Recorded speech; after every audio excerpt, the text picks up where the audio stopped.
Alright, so kailan tayo magre-recognize ng trade receivable kapag nalipat na ang ownership sa, okay, sa buyer. Okay? Sometimes, yung ownership hindi siya inline sa actual possession or physical possession ng goods. Kaya kailangan natin maintindihan yung terms na to na freight prepaid, tsaka freight prepaid, freight collect, at tsaka shipping point and destination. So, na-discuss naman na kanina, no? Now, let's analyze. Itong color green na to, it means na correct. Okay, so for example, shipping point. Ang shipping point, ang dapat na magbayad ay si buyer kasi sa pantalan pa lang, lumipat na ang ownership. Okay? At the same time, freight collect. Meaning, ang actual na nagbayad ay si buyer. Okay? So, pag green, it means, or hindi siya mahirap intindihin. Same goes dito. FOB destination. So, ibig sabihin, may transfer lamang yung ownership pag natanggap na ni buyer ang goods. And freight prepaid. Ibig sabihin, pag sa FOB destination kasi, ang dapat na magbayad ay si supplier. Okay? Bakit? Kasi, while in transit, sa kanya pa rin yung goods. Okay? So, correct din to na freight prepaid. Ibig sabihin, nagbayad na paaman yung supplier. Okay? Ng, ano, ng freight. Okay, check natin. Ito muna, FOB shipping point freight collect. Okay? So, payment of freight costs. Sa point of view to ng magre-recognize ng accounts receivable, si seller. Si seller, supplier. Okay. So, since hindi naman siya ang magbabayad, okay, at hindi rin naman siya ang dapat na magbayad, so wala. Wala tayong entry for that. Now, accounts receivable, nung na-ship na siya, okay, nung pinadala na natin papuntang pantalan, tinanggap na ng shipping company, okay, yung goods, wala na sa possession natin. So, saka lang tayo pwede mag-recognize ng accounts receivable and sales revenue. Okay? Again, bakit? Kasi sa pantalan pa lang, okay, pwede na tayo mag-recognize. Okay, I mean, dun dapat tayo mag-recognize ng accounts receivable and sales revenue. Now, natanggap na ng buyer ang goods. Anong entry natin? Wala. Okay? Kasi yung accounts receivable, dito pa lang i-recognize na natin. Okay, sa shipping pa lang. So, sa receipt of goods, wala na. Wala na tayong i-recognize. Next, yung eventual collection ng accounts receivable. Okay? So, let's say, at a later date, nagbayad si customer. Okay?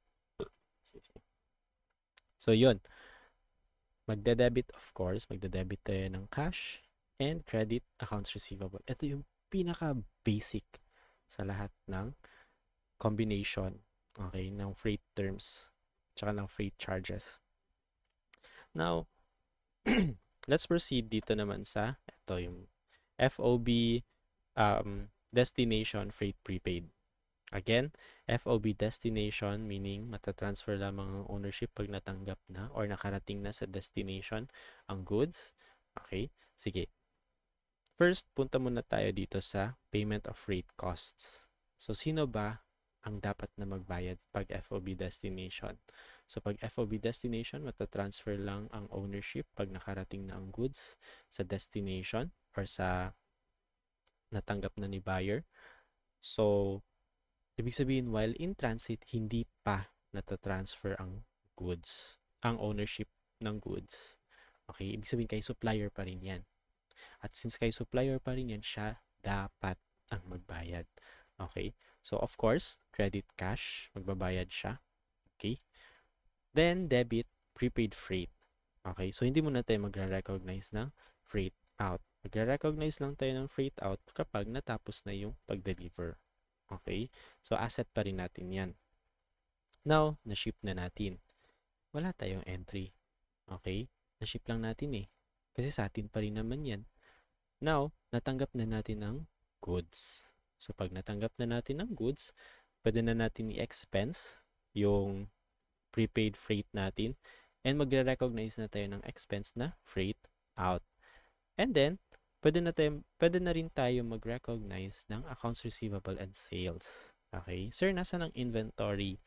Sa inventory pa yan. Okay? Yung as far as we're concerned, yung receivable lang yung focus natin ngayon. Now, magko-collect ng receivable.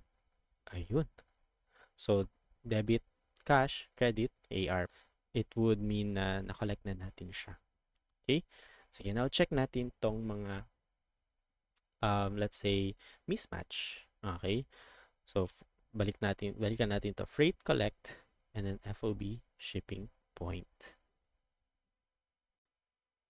Alright. So again, ang unang chine-check natin ay kung ano nga ba yung freight terms. Okay? Shipping point. Sino yung dapat na magbabayad? Okay? Since mata-transfer yung ownership at the shipping point pa lang ha. So, ibig sabihin si buyer dapat ang magbayad kasi sa kanya yung goods while still in transit. Nagkaroon na ng transfer of ownership at shipping point. Si buyer dapat ang magbayad. Kaso, ang actual na nagbayad ay si supplier or si seller. Okay? Kaya, meron tayong entry sa payment of freight costs. Okay? Kanina, no entry. Ngayon, meron na tayong entry. Okay? Next, shipping naman. Okay? Same lang. Okay? Dito pa lang, magre-recognize na tayo ng dito sa shipping pa lang magre-recognize na yung seller, okay, ng accounts receivable. Okay, sa shipping point. Now, sometimes, sabay yung shipping at sabay din yung pagbayad ng freight costs. Kaya minsan, ang naging entry is compound entry. So, debit, yung amount, yung dalawang amount, i-add natin. Then, credit cash, credit sales revenue. Okay, so in this case, hiniwalay ko lang sila para makita nyo, okay, separately. Now, nung dumating na yung goods sa buyer, wala tayong entry, no? Okay, kasi it doesn't change anything. Na-transfer na yung ownership at shipping point. Kaya magkakaroon na lang ng entry at collection of receivable. Okay, which is debit cash and credit AR. Same lang. Nagkaroon lang ng difference dito sa payment of freight costs. Okay? I suggest gawin nyo siya separately para hindi kayo malito. Okay? I know some literature, kino-combine nila itong dalawa and it's okay. Okay? Pero if you're still unsure, especially if baguhan pa kayo, you may separate them para mas maintindihan ninyo. So, yung amount dito ng accounts receivable is more than dito. Okay? Kasi, nagbayad din tayo ng freight costs in which dapat si buyer ang nagbayad. Alright. Now, punta naman tayo sa FOB destination, freight collect. Okay? Freight collect. Itong red. Balikan natin.